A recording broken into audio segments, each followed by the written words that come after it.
بسم اللہ الرحمن الرحیم۔ مولانا ابن حسن صاحب نو نہروی کا بیان بتاریخ 4 اگست 1964 بمقام رائے ویلور، ہندوستان۔ بانی محفل جناب ایم علی صاحب۔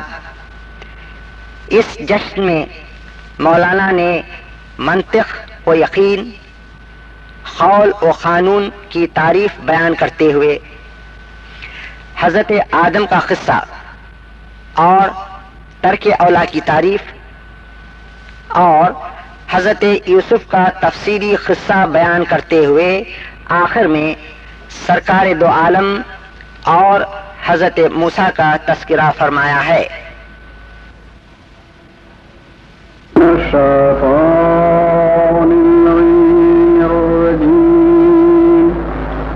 بسم اللہ الرحمن الرحیم۔ الحمد للہ رب العالمین، والصلاة والسلام علی اشرف المرسلین وخاتم النبیین سیدنا ونبینا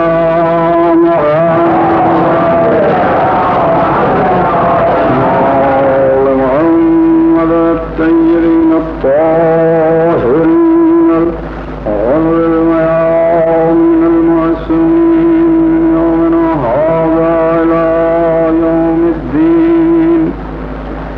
أما بعد، فقد قال الله سبحانه تبارك وتعالى في كتابه المبين وهو أصدق الصادقين: أفلم يدبروا القول أم جاءهم ما لم يأت آباءهم الأولين أم لم يعرفوا رسولهم فهم له منكرون أم يقولون به جنة بل جاءهم بالحق وأكثرهم بالحق كارهون۔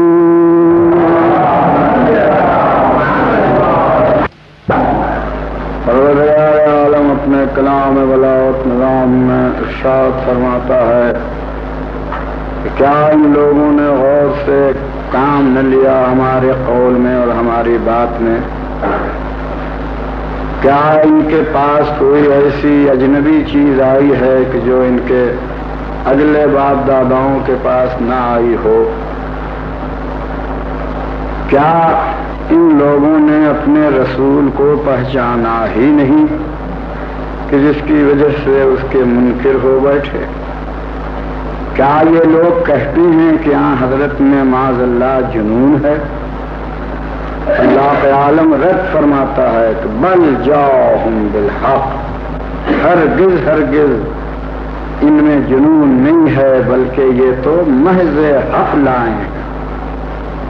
وَأَكْثَرُهُمْ لِلْحَقِّ كَارِهُونَ، مگر اکثر انسان ایسے ہیں کہ جن کو حق بات ہی سے نفرت ہوتی۔ میں نے کل آپ کے سامنے یہ پیش کیا ہے کہ خلاق عالم جن لوگوں کو ہدایت خلق کے لیے نبی بنا کر یا رسول بنا کر بھیجتا ہے، ان کے لیے ضرورت ہے اور لازم ہے کہ وہ معصوم، بغیر عصمت کے کار ہدایت مکمل نہیں ہو سکتا اور نہ انسان اپنے کمال کی منزل میں پہنچ سکتا ہے۔ یہ محض کسی کا عقیدہ ہی نہیں ہے، بلکہ حکماء اور عقلاء نے اس چیز کو تسلیم کیا ہے کہ انسان کی صحت کے لیے اور اس کو ثواب و ٹھیک ہونے کے لیے عصمت کی ضرورت ہے۔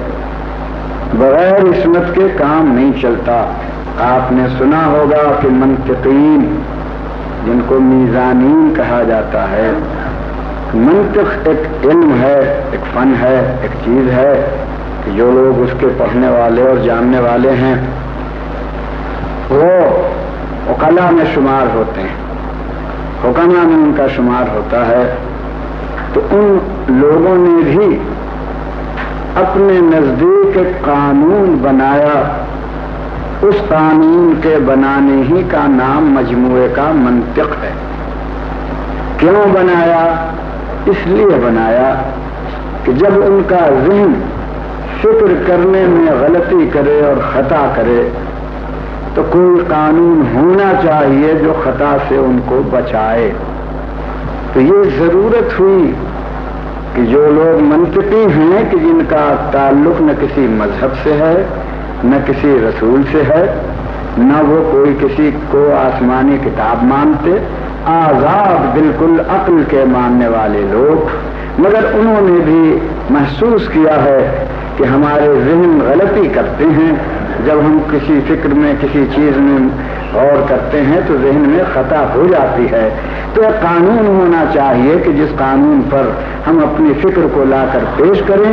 اگر وہ ٹھیک ہو تو وہ فکر صحیح ہوگی اور اگر اس کے مطابق نہ ہو تو وہ ہماری فکر غلط ہوگی.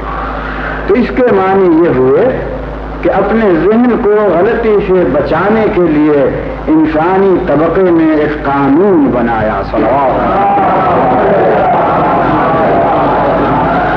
تو اس سے اتنا ثابت ہوا کہ اسلام ہی محض نہیں کہتا بلکہ جو اسلام سے الگ لوگ ہیں حکماء وہ یہ کہتے ہیں کہ یقیناً ایک قانون ایسا ہونا چاہیے کہ جس قانون پر پیش کر کے اپنی غلطی کی ہم اصلاح کر سکیں.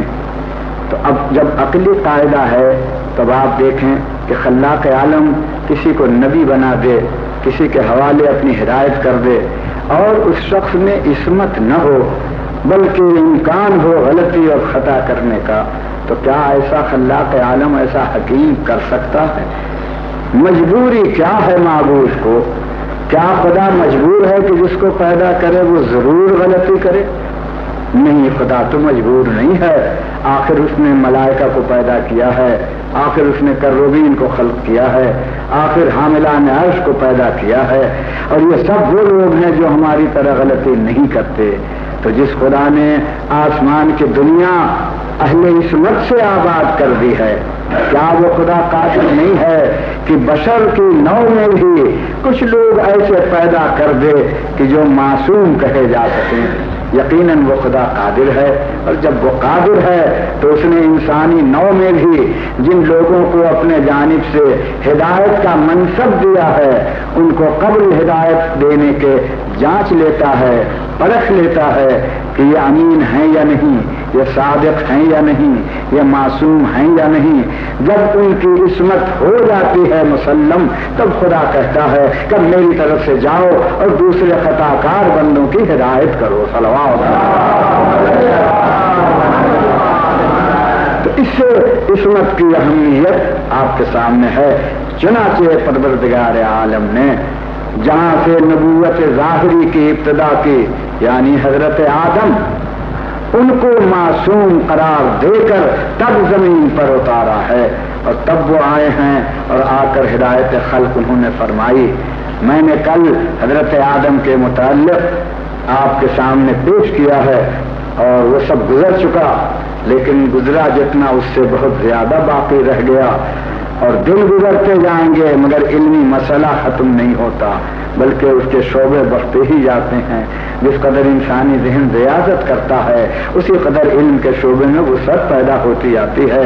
لہذا حضرت آدم کے باب میں کل میں نے یہ آپ کو سنا دیا ہے کہ جو کچھ گزرا تھا وہ گناہ نہ تھا. صلوات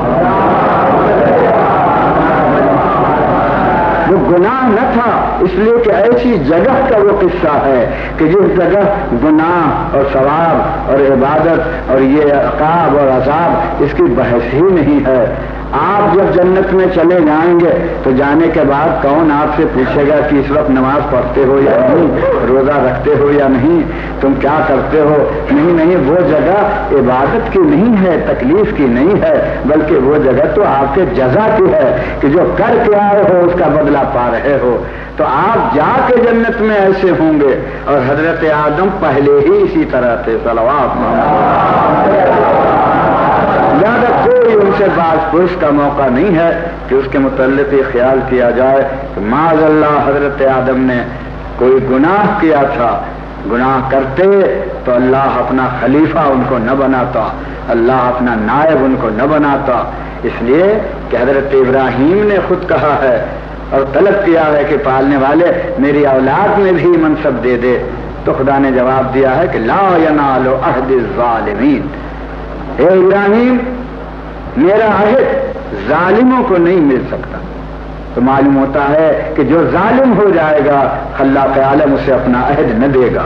پھر اگر حضرت آدم گناہ کریں گے تو گناہگار یقیناً ظالم ہے، صلوات۔ جب وہ ظالم ہے تو کیسے ظالم کو عہد پہنچ سکتا ہے، اور کیوں کر خدا اسے نبی بنائے گا؟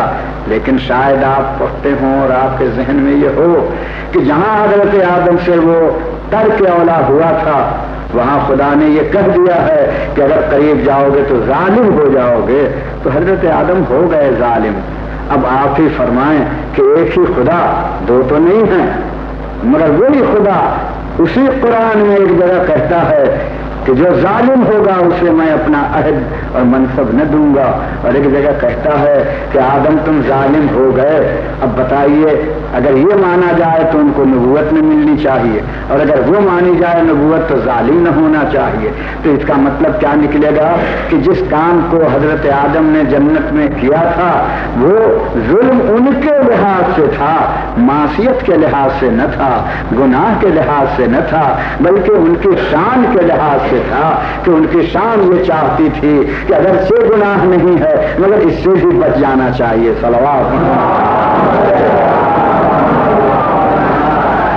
اب ایک خیال یہ بھی پیدا ہوتا ہے کہ پھر وہ تو زمین کے لیے بنائے گئے، کیوں جنت میں گئے اور کیوں پلٹ کے آئے، صلوات۔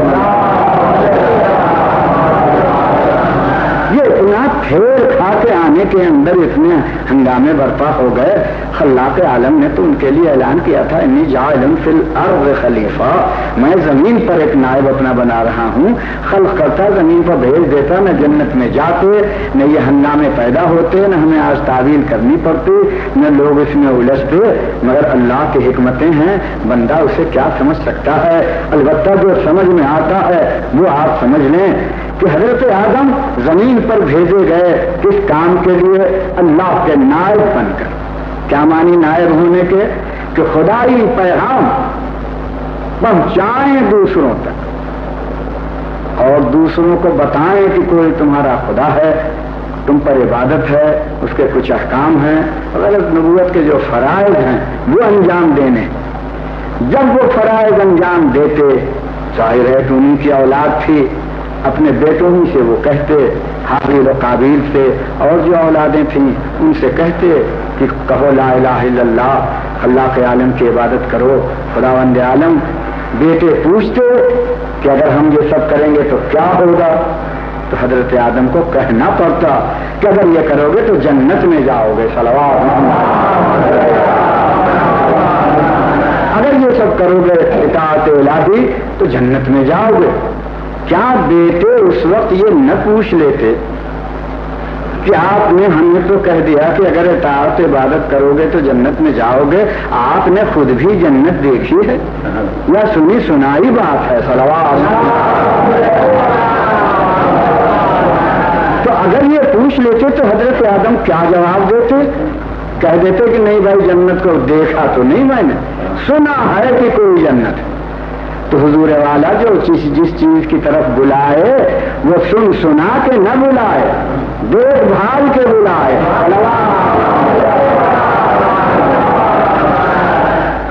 فرض کیجیے کہ میں کسی کو بلاؤں کہ آئیے نماز پڑھیے، اور خود مجھے معلوم ہی نہیں کہ نماز کیسے ہوتی ہے، حق ہے کہ میں اسے بلاؤں؟ پہلے خود میں سمجھ لوں کہ نماز کیا ہے، تب آپ سے کہوں کہ آئیے نماز پڑھیے۔ میں بلاؤں کسی کو کہ قرآن کو مانیے، تلاوت کیجیے، اور وہ کہہ دے کہ آپ پڑھ سکتے ہیں، میں کہوں میں نے تو پڑھا ہی نہیں قرآن، تو وہ کہے گا پھر آپ کیوں دعوت دے رہے ہیں؟ تو حضور جدھر دعوت دی جائے اس کو پہلے خود جان لینا ضروری ہے۔ جب ضروری ہے تو حضرت آدم آ کر دنیا میں دعوت دے رہے ہیں کہ تمہارے لیے اللہ نے جنت بنائی ہے، اگر براہ راست چلے آتے تو سنی سنائی جنت ہوتی، دیکھی بھالی جنت نہ ہوتی۔ قدرت نے نہ چاہا کہ میرا پہلا پیغام پہنچانے والا سنی ہوئی بات کی تبلیغ کرے، نہیں، جاؤ جنت میں، چکھو میوہ جنت کا، رہو جنت کی فضا میں، پہنو لباس جنت کا، جب وہاں دیکھ کے رہ لو، اب جاؤ دنیا میں، اب جا کر کہو گے ارے میں سن کے نہیں کہتا، دیکھ کے آیا ہوں۔ تو اب معلوم ہوا کہ حضرت آدم کا جنت میں جا کے دنیا میں آنا یقیناً مصلحت تھی اور یقیناً اسے ہونا چاہیے، اور اگر ایسا نہ ہوتا حضور تو حضرت آدم اپنی اولاد و بنی آدم پر حجت تمام نہیں کر سکتے تھے۔ اس لیے کہ آپ بھی دیکھیں سنی باتوں کا کیا اعتبار، صلوات، لہذا دیکھ کر آنا ضروری تھا۔ اب آپ کہیں گے کہ کیا حضرت آدم کو یقین نہ تھا، کچھ شک تھا اس میں؟ نہیں، علم تھا، یقین تھا، لیکن علم کے مرتبے ہوتے ہیں، علم کے درجے ہوتے ہیں۔ آپ نے راہ چلتے ہوئے کسی مکان سے دھواں اٹھتے دیکھا، کیا علم نہیں ہوا آپ کو کہ اس مکان میں آگ موجود ہے علم، لیکن اگر آپ ٹھہر گئے اور اس گھر کے در پر جا کر آپ کھڑے ہو گئے اور دور سے آپ نے دیکھا کہ وہ آگ روشن ہے، تو کیا یہ علم نہیں ہے؟ کیا یہ وہی پہلا علم ہے جو دھواں دیکھ کر ہوا تھا؟ نہیں، اس سے قوی تر ہے۔ اور اگر آپ نے ہمت کی اور گھر کے اندر چلے گئے، آپ کے قریب کھڑے ہو گئے، حرارت آپ میں آنے لگی، تو کیا علم نہیں ہوا آپ کا؟ ہے، لیکن دروازے سے دیکھنے والا علم اور تھا اور قریب سے آپ کی حرارت لینے والا علم اور ہے۔ اور اگر آپ کی اور ہمت بڑھ گئی، آپ نے اپنے کو آگ میں ڈال دیا، تو اب کیا علم نہ ہوگا آگ میں ڈال دینے کے بعد؟ اب تو ایسا ہوگا جس سے بڑا کوئی علم ہو نہیں سکتا۔ لیکن یہ علم کیسا ہے؟ ویسا نہیں ہے کہ جو دروازے سے دیکھنے کا تھا، وہ نہیں ہے جو دھوئیں سے سمجھنے کا تھا، وہ نہیں ہے جو دور سے آگ کی حرارت لینے کا تھا، بلکہ اب یہ وہ وجدانی علم ہو گیا کہ جس علم کو بیان نہیں کر سکتا اور سمجھ بھی وہی سکتا ہے جو خود آگ میں تھام جائے۔ تو اب علم جب بدلتا ہے مرتبے کے لحاظ سے، حضرت آدم کو یقیناً علم تھا کہ جنت ہے، خلاق عالم نے خلق کیا ہے، لیکن حضور جنت کا ہونا علم کا اور ہے اور آنکھ سے دیکھنا اور ہے۔ صلوات،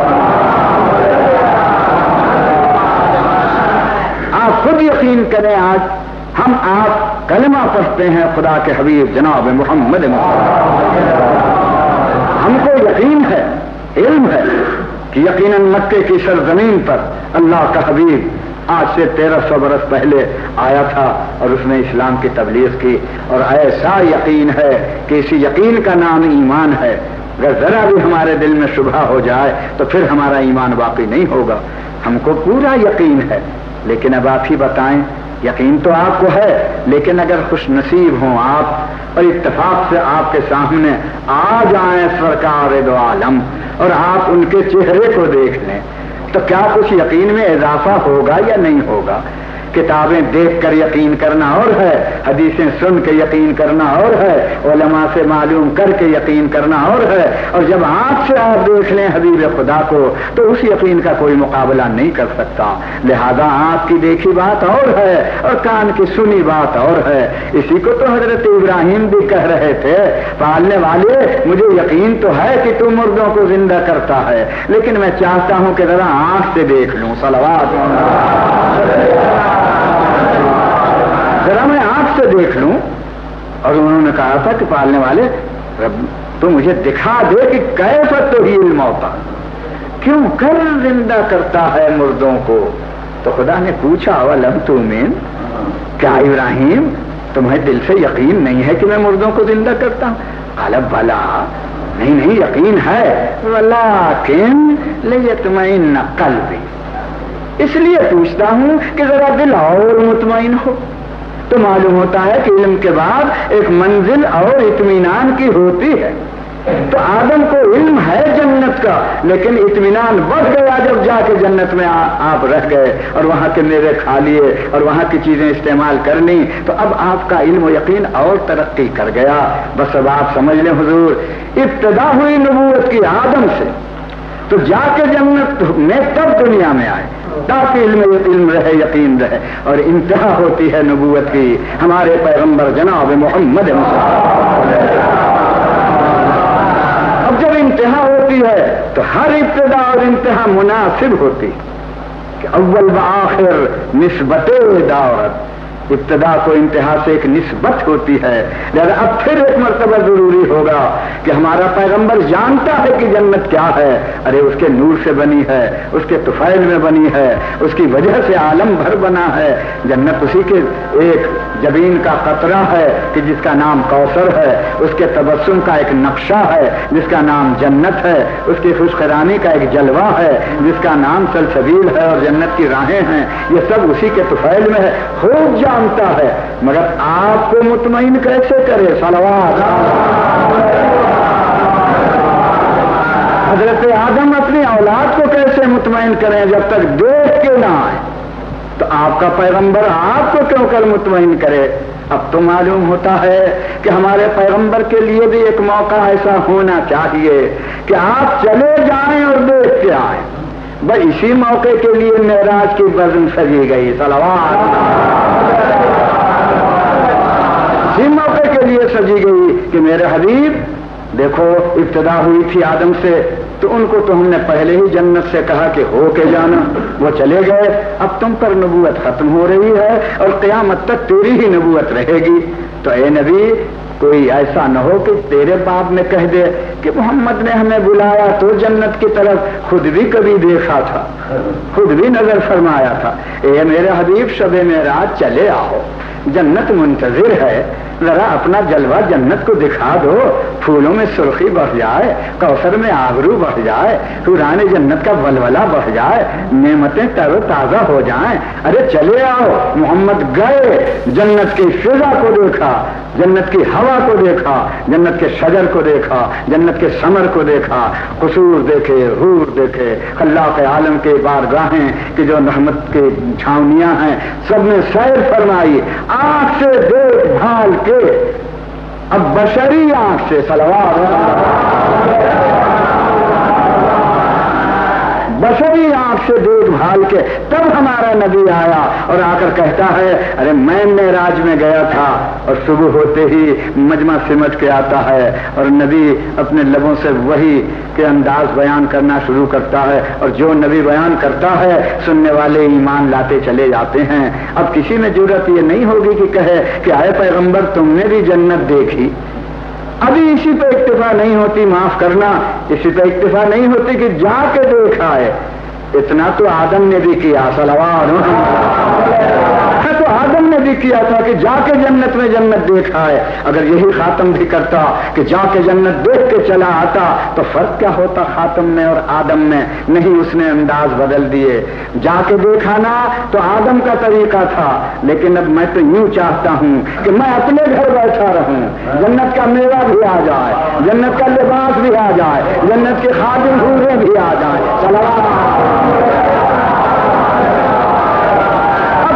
شان محمدی کہ خود جنت جھک گئی ہے ان کے مکان کے جانب، اور کائنات جنت خود ان کے پاس آ رہی ہے۔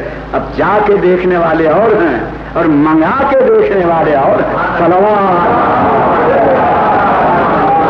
دونوں میں بڑے فرق ہیں، جا کے دیکھنا اور اپنے گھر منگا کے دیکھنا اور آخر جب یہ ہوا تو کہاں روز روز منگائیں، کہاں روز روز منگائیں؟ ارے اس کا سردار ہی کیوں نہ گھر میں ہو، صلوات، کہ جب چاہیں اسے دیکھ لیں، پوری جنت سمٹ آئے اسی کے اندر۔ لہذا معلوم ہوا کہ حضرت آدم یقیناً پاک تھے، کوئی گناہوں کے متعلق نہ تھا۔ پروردگار عالم نے ہمیں سمجھانے کے لیے آدم کو جنت میں بھیجا تھا کہ ہم سمجھ جائیں۔ کیا سمجھ جائیں؟ ایک نقطہ ہے، ایک بات ہے جو عرض کر دوں آپ سے۔ ہم تھے بنی آدم، بنی آدم ہیں، مرکب ہیں خواہشات سے، چیزوں سے، رہیں گے دنیا کے اندر، غرض ہماری ہزاروں چیزوں سے متعلق، کھانے کی، پینے کی، رہنے کی، بسنے کی، یہ وہ سبھی ہوگی۔ ان میں حضور ہم گناہ بھی کریں گے، اور جب گناہ ہو جائے گا تو یہ کیسے پتا چلے کہ یہ بخشا بھی جائے گا یا نہیں؟ صلوات کیسے ہمارے دل کو یقین ہو کہ گناہ کیا ہے تو خدا بخش بھی دیتا ہے، بخشے گا یا نہیں؟ اس کا ہمیشہ خطرہ رہتا ہمارے دل میں، اور گناہ ہوتے ہماری زندگیاں گزر جاتی اور کوئی امید کی کرن پھوٹتی ہی نہیں۔ تو قدرت نے چاہا کہ آدم کی اولاد جو گناہ کرے گی اسے یہ بھی بتا دینا چاہیے کہ ہم گناہ کے بعد بخش بھی دیتے ہیں۔ ہم گناہ کے بعد بخش بھی دیتے ہیں، اور یہ پہلا ہی نمونہ پیش کر دینا چاہیے۔ لہذا آدم تم جنت سے ہو کے جاؤ اور دیکھو ذرا ترک اولا کرنا، جس کو میں گناہ کہوں گا، ہوگا نہیں گناہ مگر میں گناہ کہوں گا، اور جب میں گناہ کہہ دوں تو تم توبہ کرنا، جب توبہ کر لو گے تو میں بخش دوں گا، تاکہ اولاد یہ سمجھ لے کہ اگر کبھی گناہ ہو جائے تو توبہ کر لو اور بخش دیے جاؤ گے۔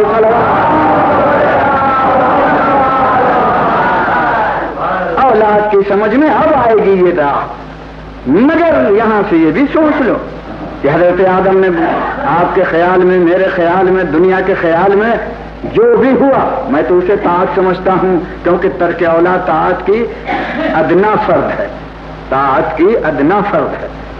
میرے الفاظ کچھ ایسے ہی ہو جاتے ہیں تو میں کیا کروں؟ ادنا فرض کا کیا مطلب ہے؟ ادنا فرض کا میرا مطلب یہ ہے کہ اطاعت کے درجے ہوتے ہیں۔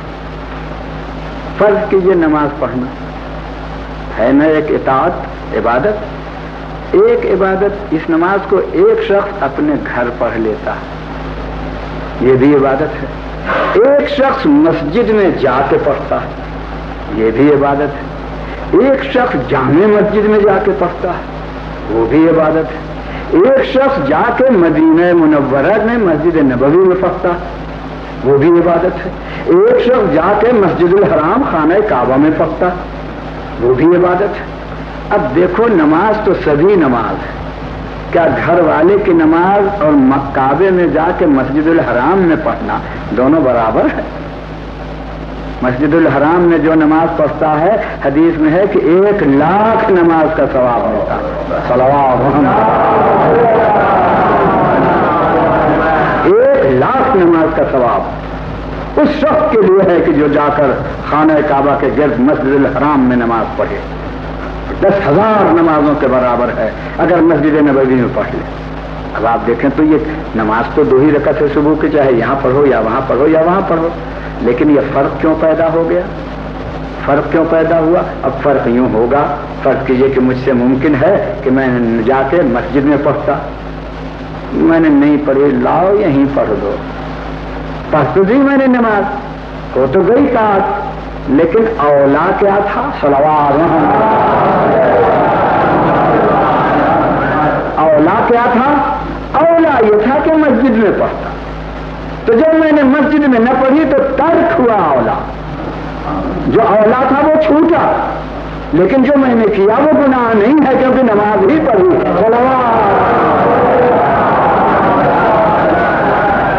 بس اسی طرح آپ درجات کے لحاظ سے سمجھ لیں کہ ترک اولا کا مطلب یہ ہے کہ ایک شخص میں یہ قدرت ہے، ایک امکان ہے، اسباب مہیا ہیں کہ وہ جائے اور جا کر مسجد جامع میں پڑھے۔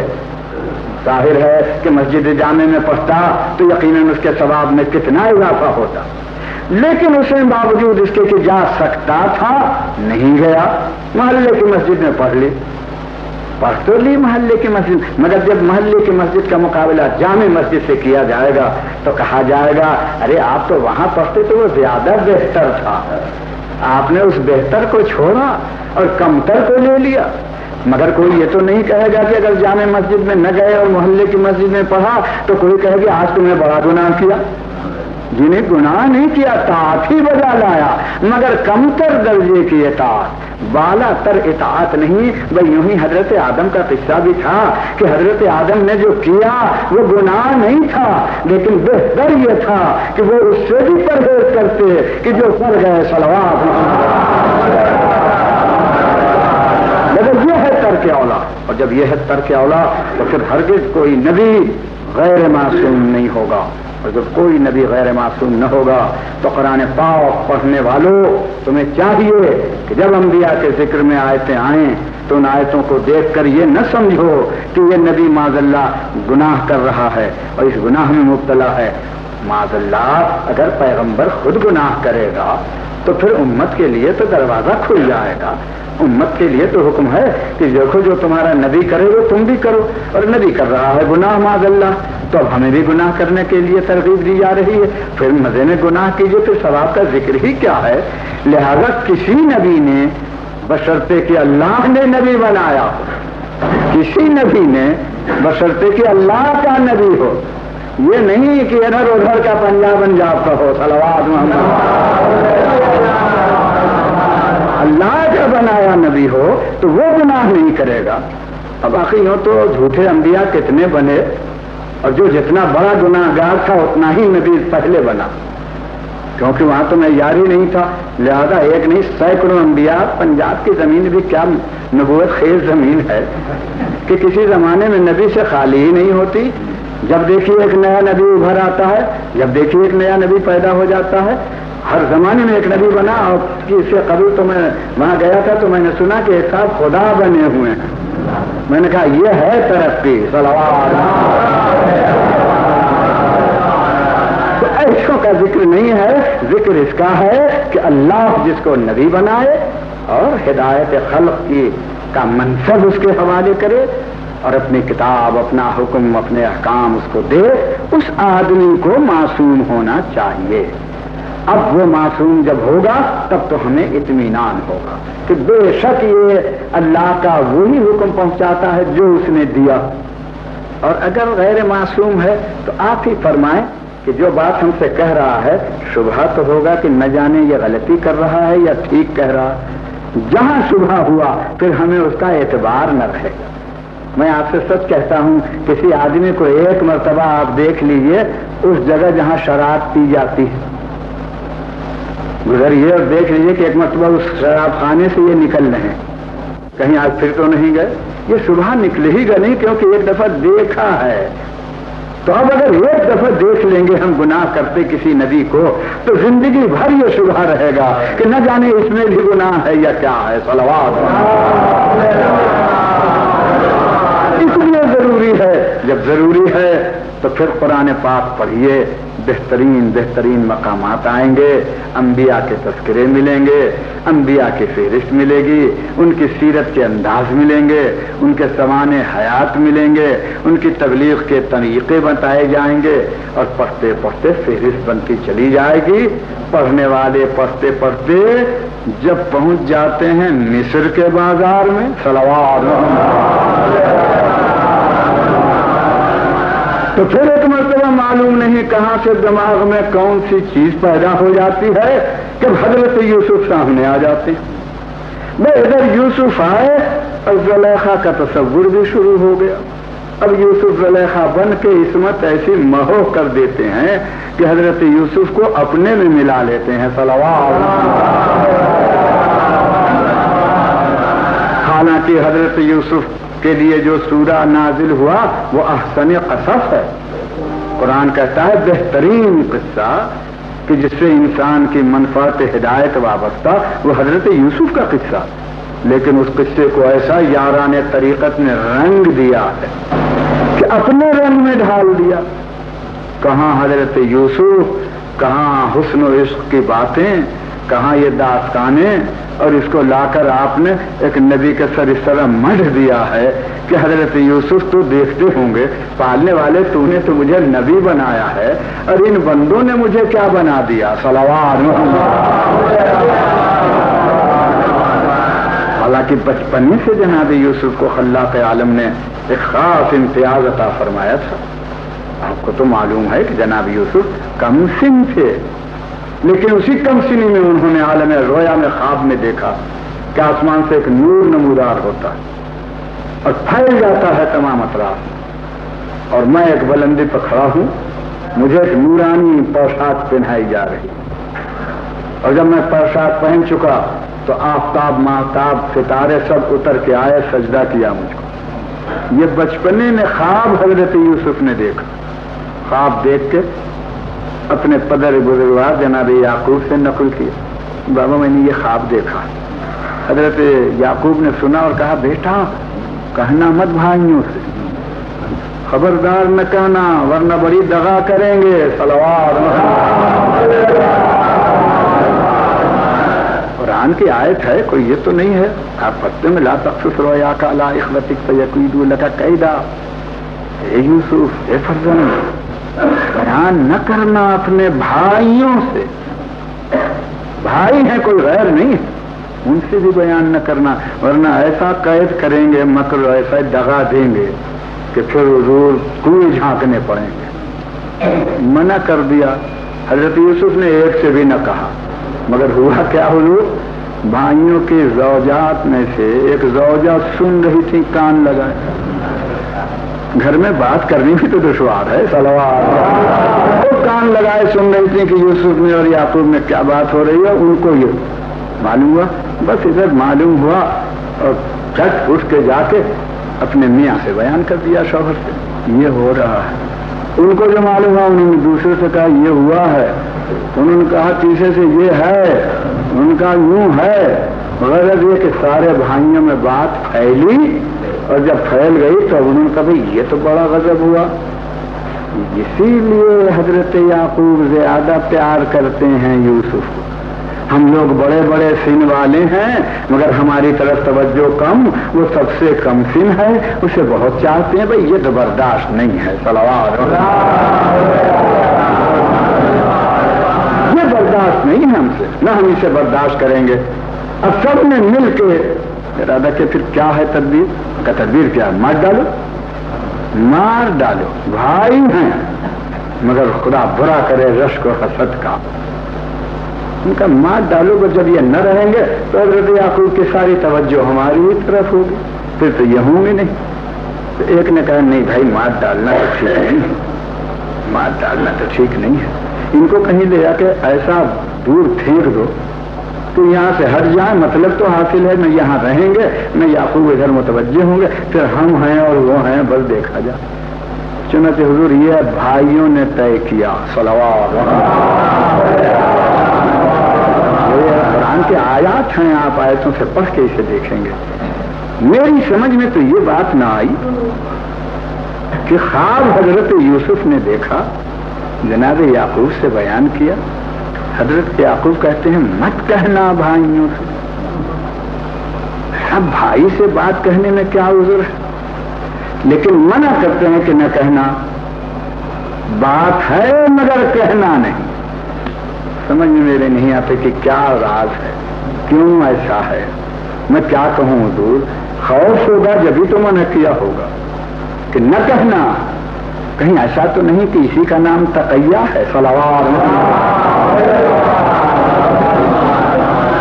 کہ بھائیوں سے بھی چھپاؤ، غیر کا کیا ذکر ہے، مت کہنا، نہیں کہا حضور۔ اور اب تو معلوم ہوتا ہے کہ حضور بھائی کا بھی کوئی اعتبار نہ رہا، کیونکہ اولاد یعقوب سامنے موجود ہے۔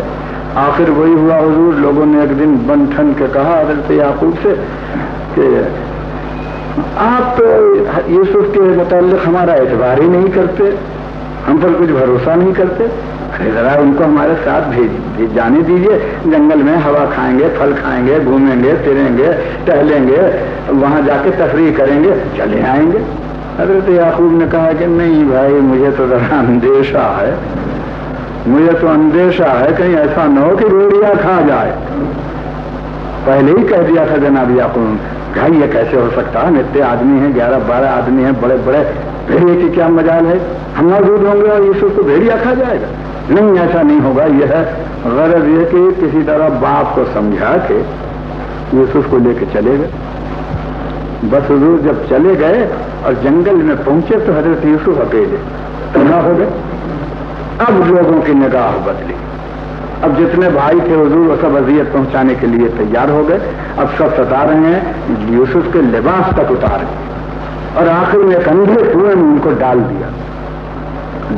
دیا اور چلے. تو شام کو باپ کے پاس آئے تو حضرت یوسف کا قمیص کرتا اس کو معلوم نہیں کہاں سے خون لا کے رنگین کر کے اس کو لپیٹ کے بہت ہی غمزدہ بن کے بہت ہی بناوٹ کے ساتھ روتے پیٹتے بھائی مر گیا.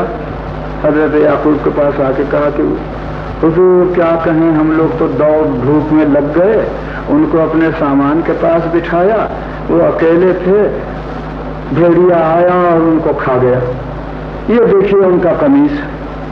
اب جو قمیص دیکھی حضرت یعقوب نے تو دیکھ کے فرمایا کہ تمہارے دل سے ایک بات تم نے گرد کے مجھ سے کہی, بھیڑیے نے تو نہیں کھایا ورنہ کہیں تو قمیص چاک ہوتا,